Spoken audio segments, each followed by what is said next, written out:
Abu Nawas kaget bukan main ketika seorang utusan Baginda Raja datang ke rumahnya. Ia harus menghadap Baginda secepatnya. Entah permainan apa lagi yang akan dihadapi kali ini. Pikiran Abu Nawas berloncatan ke sana kemari. Setelah tiba di istana, Baginda Raja menyambut Abu Nawas dengan sebuah senyuman. Akhir-akhir ini, aku sering mendapat gangguan perut, kata tabib pribadiku. Aku kena serangan angin, kata Baginda Raja memulai pembicaraan. Ampun tuanku, apa yang bisa hamba lakukan hingga hamba dipanggil? Tanya Abu Nawas. Aku hanya menginginkan engkau menangkap angin dan memenjarakannya, kata Baginda. Abu Nawas hanya diam, tak sepatah kata pun keluar dari mulutnya.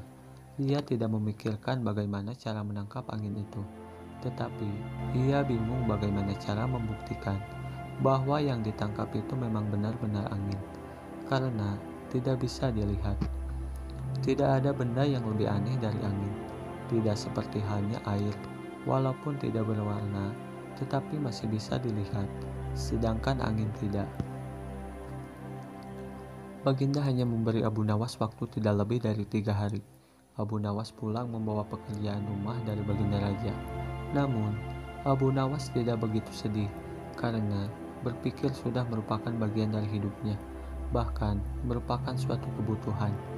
Ia yakin bahwa dengan berpikir akan terbentang jalan keluar dari kesulitan yang sedang dihadapi.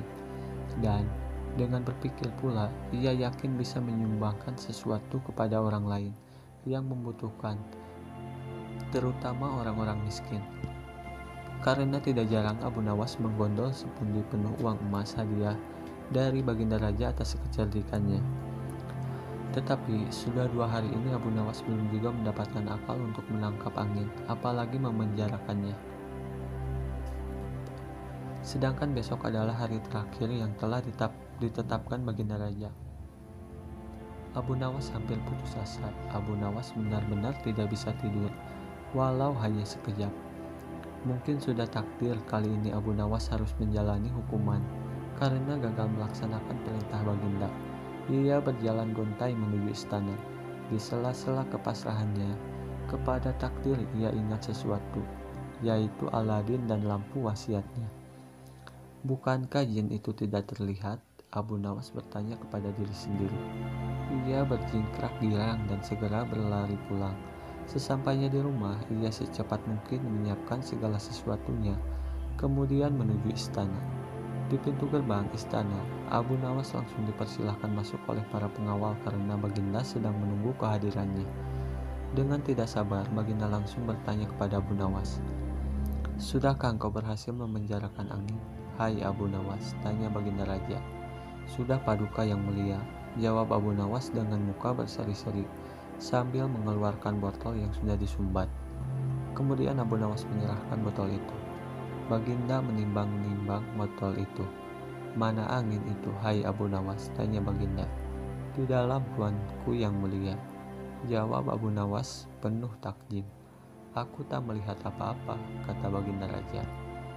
Ampun tuanku, memang angin tak bisa dilihat. Tetapi bila Paduka ingin tahu angin, tutup botol itu harus dibuka terlebih dahulu, kata Abu Nawas menjelaskan. Setelah tutup botol dibuka, Baginda mencium bau busuk, bau kentut yang begitu menyengat hidung. Bau apa ini, hai Abu Nawas? Tanya Baginda marah. Ampun tuanku yang mulia, tadi hamba buang angin dan hamba masukkan ke dalam botol, karena hamba takut angin yang hamba buang itu keluar. Maka hamba memenjarakannya dengan cara menyumbat mulut botol, kata Abu Nawas ketakutan. Tetapi Baginda tidak jadi marah karena penjelasan Abu Nawas memang masuk akal. Kau memang pintar Abu Nawas, puji Baginda Raja.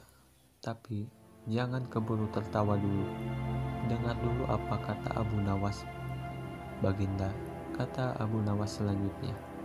Ya Abu Nawas, sahut Baginda.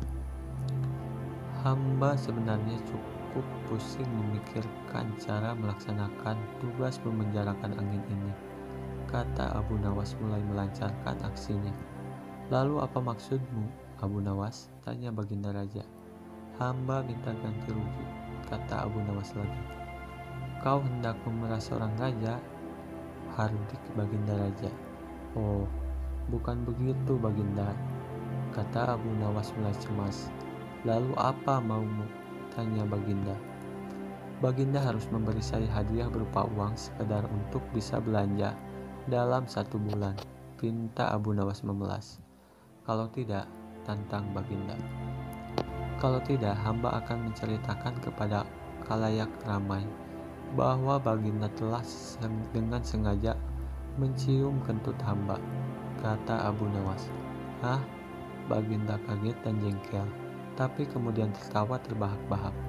Baik, permintaanmu kukabulkan, kata Baginda Raja. Abu Nawas pun dapat tersenyum lega sambil membawa sekantung uang. Di tangan ia pulang ke rumah. Selesai.